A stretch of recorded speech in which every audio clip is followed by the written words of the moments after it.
What's going on, folks? My name is Josh and I am the Outdoor Dude. Welcome back. Today we're going to be talking about my top 5 baits I never leave home without, so stick around.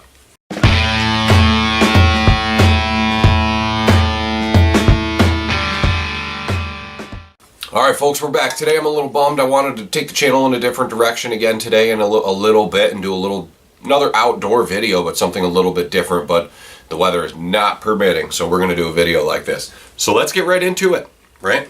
When I fish, guys, weather permitting, I like to fish the water columns, and I like to fish the top water column down. And here in upstate New York, as the grass mats start to grow in and the reeds start to get a little tall, weedless is very important, as well as looking as realistic as possible. We have really clear water here, so I don't really go too crazy with different colors. I personally like to stay as real looking as possible while using what works. So enough of the nonsense, let's get right into it. My first choice when I fish around these submergent grass beds, there's a lot of fish in those grass beds. There's tunnel networks under those grass mats. And then the higher reeds, I like to toss.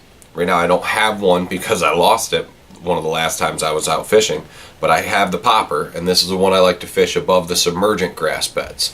I go with the Booyah Pad Crusher Poppin' Frog. And this is still relatively new to me. I found this stuck in a log when I was out fishing the creek one day. But I usually trim a good portion of these skirts off the back. Stops you from getting short strikes. And I like to bend these hooks out just a little bit, especially for my open water poppin' frog. But for the reeds and fishing around structure and fishing pads, actual pads, and some of the grass that's sticking out, I like to use the more sleeker designed regular pad crusher Booyah frog. And it's got a more pointed nose to it, eh? I like to use the more sleeker design pointed frog for a lot of that sticky thick stuff where this would get all hung up on the front on that nose there. So again, I like to use the more sleeker or the Booyah Pad Crusher Poppin' Frog.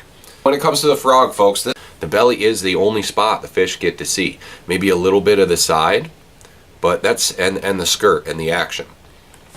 So that's really it. Now, guys, this next choice is probably a no-brainer to some of you folks who've watched a lot of my other videos, but you'll know that I really enjoy fishing a spinnerbait. I like moving baits. I'm more of a power fisherman. I like to cast rather than just sit there. Slow fishing, I'll do it, but it drives me nuts. So my next choice is going to be, right now I got a Booyah 5/8 ounce spinnerbait on here, and it's got the sleeker head design. So a lot of guys like to say go with the trailer hook, and I choose to not go with the trailer hook because I fish grass lakes and grassy ponds. A lot of grass. I can't stress that enough. Usually the way I prefer to fish this is off in the shadows, working little shadows and overhanging brush and all sorts of different wooden structure and grass and stuff like that. You can fish this in open water, but you'd want to be rolling real slow and going deep on the bottom, especially where I'm at, where water's real clear. I like to fish this fast because if the fish get a good look at it, they know it's not real. In my opinion, guys, it's one of the most versatile baits in my repertoire. Eye trailer of choice for these spinner baits is the Zoom Super Fluke Junior Paddle Tail. I really like the action it gives off in the water that gets thumping, as well as these blades. Sometimes I like to get this rolling real slow on the bottom, and that tail just starts kicking up dirt right on the bottom. Number 3, guys, is the Z-Man Chatterbait. I run this with a Zoom Super Fluke paddle tail trailer, and to me that's very important. Gives that realistic look in the very clear water that we fish up here. And when I do switch to the creeks where it's a little bit muddier or something like that, the white still really stands out and gives a good profile, really good vibration, and something for the bass to hone in on. Fish this in open water, fish this, rip it through grass right above the tops of submergent grass beds. This thing will just kill it. Next up is the Berkley Habit Craw. And I'll fish this Texas rigged on braid or mono depending on the situation and what the situation calls for. Again, I'm fishing clear water, so if I can get around not fishing braid, I will. A lot of smallmouth here in upstate New York, and their primary forage is crayfish, and the bass love them too. Now, depending on the situation when I'm fishing this rig, I like to fish the Gamakatsu extra wide gap thin wire hook 3/0 works really good for me. Gives it a little more action on the tip of this on that fall. But the Berkley Big Game 10-pound test Gamakatsu extra wide gap 3/0 thin wire hook and the Berkley Havoc craw.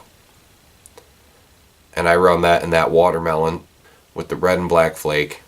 And in the water, this gives a very, very realistic look to these craws. What you can do with these is you could pin the sinker up top for a makeshift punch rig, or you could run it unpinned away from it for better hook sets, so the bait just sits there and floats away from it. That way you don't got to rip that bullet sinker through the fish's mouth to get your hook set. It'll give you better hookup ratios. Or double pin it, double bobber pin that weight a foot or so away from the bait and run this thing like a Carolina rig. Very versatile setup. Now a lot of times I do fish this around grass, so when I'm pitching and flipping this, I like to run it on a 30-pound spiderline braid on my 6'6" Abu Garcia medium heavy Silver Max Pro. And that's pretty much, it's pretty stiff setup. That's pretty much my flipping stick. And of course I run this, I run it pinned, and I just pull it back in there. Exposed. Last but not least, folks, this is the go-to for almost every bass fisherman. It doesn't get any better than the Senko, except I obviously said Senko and held up something that's not a Senko. So there's nothing that gets better than the Senko, right? Except for me, I've found that the Senko just doesn't work as good as I'd like it to for me. What works best for me is the Strike King shimmy stick. It looks just like the Senko. I use the watermelon red with the black. Watermelon red and black. And I run this thing like everybody else does. No weight, Texas rig, light wire hook on a light line. This is what I use when the bass are being really finicky. Or if I'm somewhere new and I'm fishing a new body of water, this is my search bait. This is what I use to find out if there are any fish in here bait.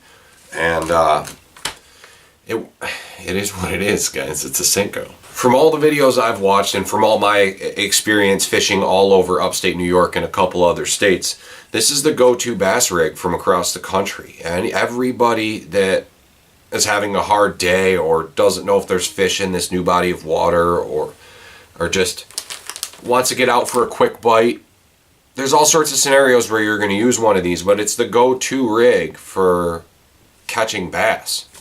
And I throw this on my medium to heavy 6'6" Abu Garcia Black Max Pro, which is actually rigged up right behind me. Doesn't have the Senko on it, or the Strike King shimmy stick on it. I was trying out the Mr. Twister brand, and I don't like them.